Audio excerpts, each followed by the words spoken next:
All right. Hello, everybody. Welcome back to Real Estate Bites. Thank you once again for joining me here.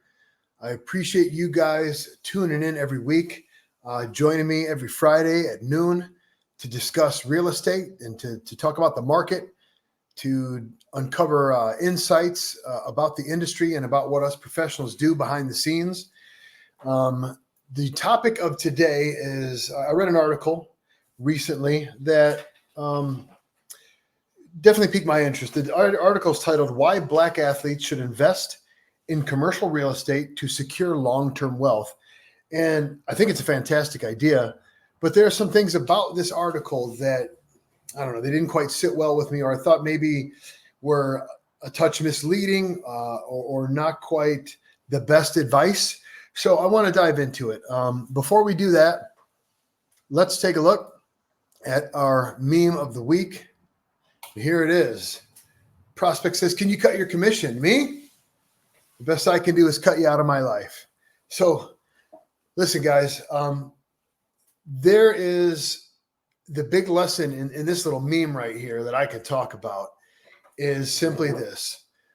Successful real estate agents, successful realtors, successful business people in general are worth every penny.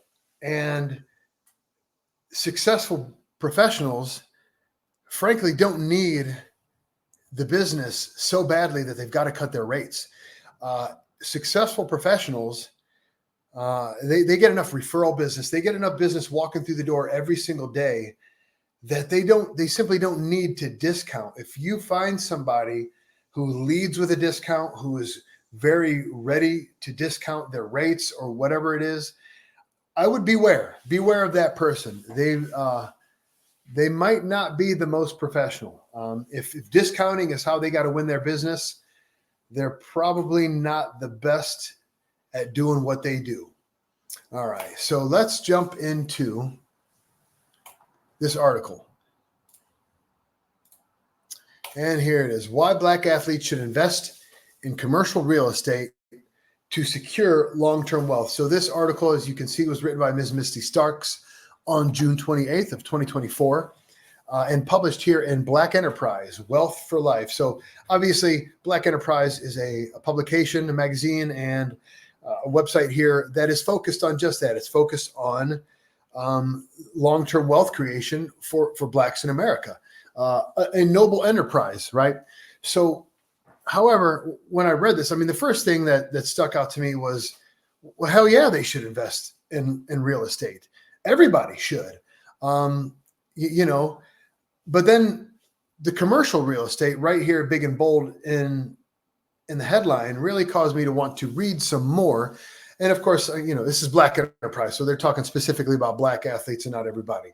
But obviously, we're talking about Black athletes here, but these lessons are great for anybody, right? So it discusses why Black athletes who, like it says here, broke new ground in their professional sports careers, they're getting some fat paychecks now. What should they do with it? It talks about how, I think everybody's heard, if you paid any attention, about how many Black athletes make a lot of money in their professional sports. And within 5 years of having left that sport, they're going broke if they're not broke already. And it's obviously because they're making poor financial decisions. And so this article in Black Enterprise here is discussing why commercial real estate is what they should look at in order to maintain and grow their wealth, right? And to create legacy wealth that they can then pass on to their children. But I'm going to tell you, as I read through this, there were a couple things that caused me to question it. So a part of this entire conversation is this. It is a theme here on Real Estate Bites where I'm telling you to check where your news sources come from. Check where are you getting your information and how good is it? And to simply not rely on the word of others, even if it comes and it's packaged in this wonderfully, presented, text here on Black Enterprise. The first thing I would question is how much commercial real estate does Misty Starks own, right? The author of this article, how much commercial real estate does Misty Starks own? And what lessons has Misty Starks had? And she doesn't talk about those things in here. because I would guess she doesn't have any experience in this arena. She is just quoting some people from other walks of life, and then bringing this to her audience. And this is what I would question right here, guys. So, first of all, she's talking about commercial real estate, and then right here, investing in commercial real estate offers a stable passive income stream. Commercial properties such as office buildings, retail spaces, and industrial complexes generating consistent rental income. If you are paying attention to real estate or economic news at all over the past couple of years, and again, this article is written on June 28th of 2024. For the past couple of years, there have been discussions amongst the leading economic minds about the commercial real estate bubble that's about to pop. And the reason why is because of what's happened with interest rates. Commercial real estate investors purchased and or refinanced, 2 to 4 years ago, post-COVID, and they refinanced or purchased at all-time low rates. And then in the aftermath of COVID, two things had happened. One, a lot of people started working remotely. A lot of brick and mortar shut down. People got used to shopping online. And then, a lot of people started working from home, right? So because of that, with greater vacancy in commercial properties, meaning less rent that's collected, that obviously reduces the value of the property. And then you take interest rates and increase them, which makes it more expensive to borrow to purchase those properties. It has really driven down the value of a lot of commercial real estate. And we're feeling the pinch already, certainly on the coasts. It's not so bad here in the Midwest, but on the coasts, there's news stories all the time about how office buildings are in trouble. I mean, I hear stories from Seattle down to San Diego, from Boston, down to, coastal Carolina, where they have no idea what to do with these old office buildings that are sitting there with 70% vacancies. And eventually everyone's going to move out because the landlord isn't going to be able to afford it anymore. They're going to have to literally shutter the doors. What are they going to do? They've explored converting those office buildings into multifamily. But the fact that remains that those buildings were designed for offices, not for a bunch of little housing units. And so to redo it, the cost would be so great that it would be more economical to simply knock the building down and build from scratch, right? So to drive the Black athlete towards commercial real estate in this article, that first and foremost is super duper risky, right? And then right here, again, office buildings, retail spaces, industrial complexes. Those are the three types of commercial real estate that are mentioned here in this article. Office buildings are struggling mightily. I just talked about that. Retail spaces, they're not doing nearly as bad as office, but they're struggling as well as more people are getting accustomed to, buying on sites like Amazon. You can get everything. You can do grocery shopping online anymore. And the younger generation, they're way more accustomed to this. I mean, people my age and above who remember what life is like without the internet, that's one thing. But when you have millennials and younger who are completely used to having everything for sale online, even sites like a Zappos or something where they can order a bunch of shoes, try them on, keep and pay for their favorite and send the rest back. Retail is struggling as well. Industrial complexes, I mean, I don't know, but let's get real here. Industrial complexes, it's a lot of money, and you have to know even more so about what industry you're investing in, because that's the name of the game right there. You can invest into an industrial complex, but if the industry that is currently renting is going out of business or becoming obsolete, you're going to end up with a gigantic liability on your hands and in your portfolio. The one commercial real estate venture that is still performing pretty well despite everything that's happened post-COVID, is the one that's not mentioned here, and that is multifamily real estate. I don't understand why residential or multifamily real estate is not mentioned in this article at all. If you're trying to help the Black athlete who has come into a bunch of money from a new sports contract because they have this incredible talent, and the concern truly is to help them maintain that wealth and grow that wealth, well, then residential and multifamily real estate should definitely be in here because, number one, look, we don't need to go to an office anymore. Number two, we don't need to buy at a store anymore, but everybody still needs a place to live. Everybody still needs a place to live. We're in the midst of a housing shortage. We've seen appreciation go up considerably the last few years. A lot of people argue we're in a real estate bubble. Maybe we are, but I would say if anywhere, it's in office buildings and retail spaces and industrial complexes. Housing isn't in so much of a bubble because we're in such a shortage, right? And economic policy, going back to COVID times, so that's Trump and Biden, have really created an inflationary situation in this country that has caused prices to go up. You know, they don't discuss these things. They don't discuss, you get what I'm saying. This is okay advice, not great advice. The only good advice in this article for Black athletes or for anybody interested in investing in real estate comes down, they talk about a couple different things. They talk about, it talks about the beauty of commercial real estate is that property values generally appreciate over time. They do until they tank, right? Prices don't always go up. Sometimes they go down. Ask anybody who was overextended in 2008, okay? And then they talk about here, investing in commercial real estate can also serve as a powerful tool for community empowerment. Some Black athletes have been known to buy back the block. Listen, that's altruistic and it's beautiful and it's worked for some. But if your block has been in bad shape for a long time and it's getting worse, don't buy it back.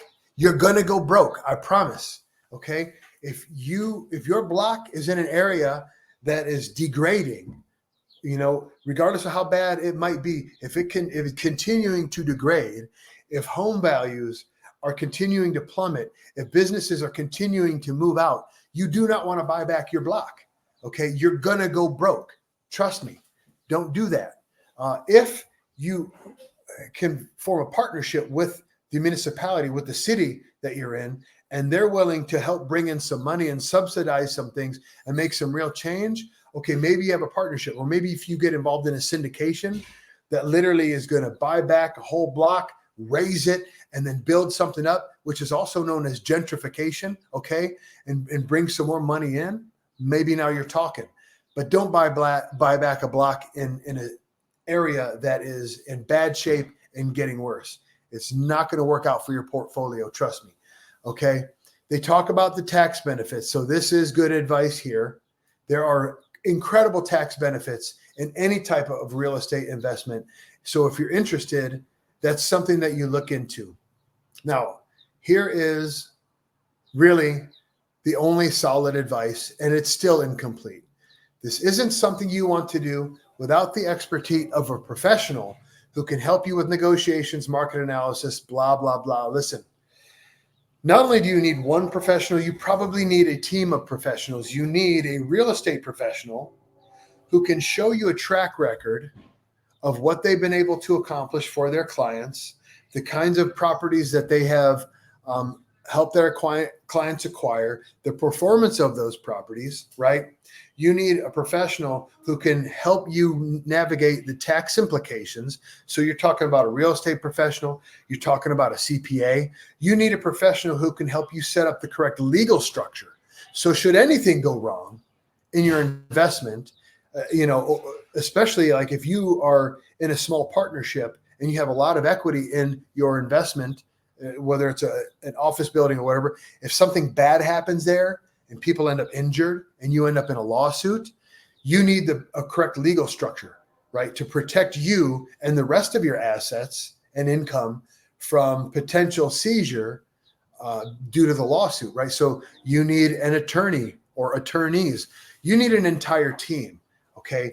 If you're talking about sinking that kind of money, because when you're talking about industrial complexes and office buildings, we're talking multi-million-dollar purchases. And even if you're going in with a syndication, hundreds of thousands of dollars that you're taking out of pocket and putting into this stuff, you need to study first.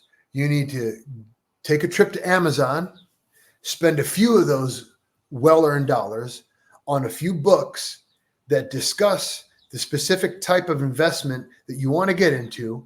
Study those books, learn the language, learn the fundamentals of these type of investments, so that when you enter into a conversation with these professionals, number one, you can tell, you can speak their language, you can help direct the conversation, and then you can tell if they're full of shit or not, right? You'll be able to tell if they know what they're talking about. Okay. So you got to do your homework first. Before you go talk to any professional who's going to start trying to sell you on something, buy some books, listen to some podcasts. I'll tell you, Bigger Pockets is a podcast who has nothing to do with Real Estate Bites. I'm a little guy. They're huge. They're fantastic. And their website has a ton of resources. So for anybody out there who's considering getting into real estate investment, go to biggerpockets.com, start listening to their podcast, buy the books that they have on there, and you're going to be well on your way to getting a great education in real estate investment, whether it's commercial, residential, self-storage, trailer parks. I mean, they talk about all of it, and they have amazing advice, amazing resources in there. Do your homework first before you even talk to a professional.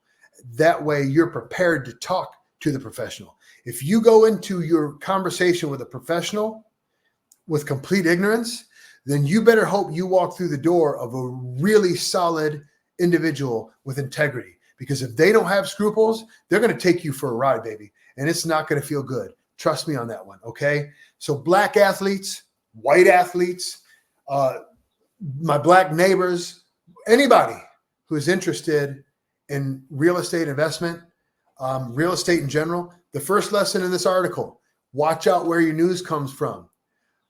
Figure out who's talking to you about what. This article is a great idea for the black athlete who's making a bunch of money. Yes, you probably should invest in some real estate. There are many black athletes who have done so and have created incredible legacies, incredible portfolios. Find them, right? I mean, whether you're talking to them or not, it's not going to take a whole lot of research to figure out who's done. Listen to what they have to say, read articles about them, do your own homework.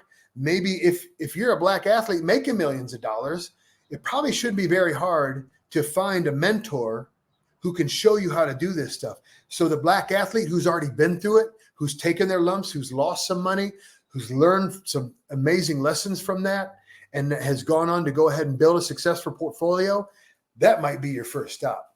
All right. Very good. Just wanted to talk about that article, share it with you guys. And so with that having gotten out of the way, let's get into our statistics for the week. Okay, so this is Real Estate Bites episode number 52. We have been doing this little program here now for a full year. Hard to believe. I started first week of last August, and I still have an audience. So thank you guys. I love you people. Keep coming back. Send me your questions. Let me know if there are things that you would like me to discuss or talk about. If you find this stuff interesting and worthwhile, please share it with friends and family. And I really appreciate you being here. So this last week of sales, there were 98 closings. That's column D here. Currently, there are 373 single-family homes and condos for sale in Lorain County. So you can see inventory starting to slowly creep up, but demand is it's strong, guys. It's still strong. 98 sales this past week. The median size of the home sold last week was 1,753 square feet. The median value sits at $269,950. The median square foot, we came back to reality from 171 back down to $158.14 per square foot. Average time on market last week was 31 days. And look, guys, I don't know if the market's already pricing in these much talked about rate cuts by the Fed coming up in September. But you can see from last week to this, there is already a half-point correction to our benefit in interest rates. And, I mean, that's a half point is a significant impact on your monthly payment for the better, right? And again, I've been warned about this. If this number drops below 6, you can expect this number and this number to really start to increase again. Because when we get below 6, I think that psychologically, the animal spirits are going to come alive. People are going to see greater affordability with homes. They're going to be able to afford that next level of home again that they were priced out of a year and a half ago, 2 years ago. And people are going to start shopping hard. And when that happens, when the demand increases, and even if we have this increase here in inventory, it's just not significant enough to handle a large increase in this demand number. We're going to see these median values and these median square foot values begin to increase again, in a way that's like obvious. Okay, so the big sale last week was $961,000 in Avon Lake. Let's go over here and take a look at this. So this was on Anchor. What was it here? I forget. Breakers Boulevard. All right, in Avon Lake, 3-bed, 3.5 bath, right under 3,800 square feet on a little bitty lot. But this is good to look at, because whether you're selling a giant home in a beautiful neighborhood, or whether you're selling a $170,000 home in a smaller, older neighborhood, what you see inside this place is a great guide of how to get the absolute max from your money. Okay, so this wasn't listed at 961. I believe it was listed at 950. It was listed for less, and it went above asking. Even though we're approaching the $1 million mark, it still went above asking. And the reason why are because of these finishes. As you go through here, you'll see that everything is solid. The construction and everything, obviously it's new enough. It's solid. But the finishes are really what makes the difference. If you want to pull the very top of the market rate for your home, you got to have finishes like this. You've got to have this beautiful tiled fireplace, that's just super attractive and super modern. You see all the lines are very sleek. Everything is very postmodern. Everything's beautiful. A nice wide open kitchen. Take a look at the lights. Those are unique. They're not cheap, right? Everything in here is just done beautifully and done very, very well. You've got, the accent wallpaper on the one wall that really pops. And you're going to see that throughout. Okay. I love the row windows above the door. I forget what those windows are called, but they look really, really sharp. Again, look at that living room. You got the, the wire instead of the vertical banisters. You've got the horizontal wire that is modern and on trend. You have a loft above the kitchen, big, beautiful open space, but you've got this loft above the kitchen. I mean, the design of the house, the finishes are all very modern and very trendy and very on point. And that is what it takes to get top of market. You need to have modern, on trend, and clean finishes to get the very best. We're not in a market anymore, guys, where you can just name your price and get whatever you want. That was 2021. That was 2022. Those days are over. Buyers are getting a little more finicky, regardless of what we just talked about with supply and demand. I've also read an article that I'm going to talk about in a later edition, where we're seeing more and more deals fall apart. Buyers are getting more and more finicky about what they're spending their money on, because they don't want to spend outrageous amounts of money for things that they don't want to get into. there are other reasons as well, but I'll save that for the review of that article. But just take a look. I mean, again, modern on-trend wallpaper, everything's beautiful. Everything's done very, very well. All the architectural style is modern. And again, all the finishes are fantastic, right? So, again, this is $1 million home right here with $1 million finishes. If you're selling a $200,000 home, you're not gonna have to spend the kind of money to finish it out like this place, but spend the money.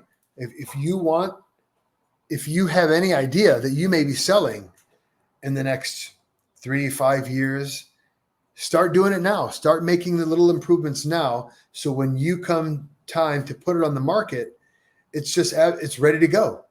And you don't have to spend a whole ton of money because you're already prepared to get the top market value. So that's a wrap for episode number 52 of Real Estate Bites. Again, I appreciate you guys being here with me. And as always, take care of yourselves. Take care of one another. I love you, people.